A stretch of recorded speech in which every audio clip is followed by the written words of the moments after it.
Amici all'ascolto, un saluto dal campo ostacoli del Club Europa. Il terzo giorno del concorso ippico internazionale di Modena Pavarotti International fa in qualche modo da cuscinetto fra un venerdì spettacolare e una domenica che si preannuncia avvincente.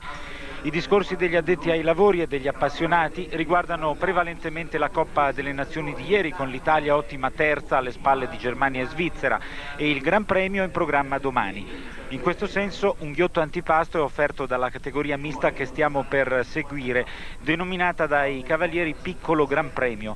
Dopo il percorso base, i binomi con parità di penalità accederanno al barrage, che avrà una formula insolita, fissata secondo una tabella C. Gli eventuali errori agli ostacoli saranno tramutati in secondi da aggiungere al tempo impiegato. Siamo sul finire del percorso base, in campo Filippo Moyerson.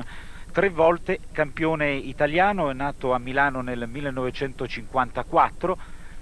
Pensate che nel lontano 81 si è già posto alla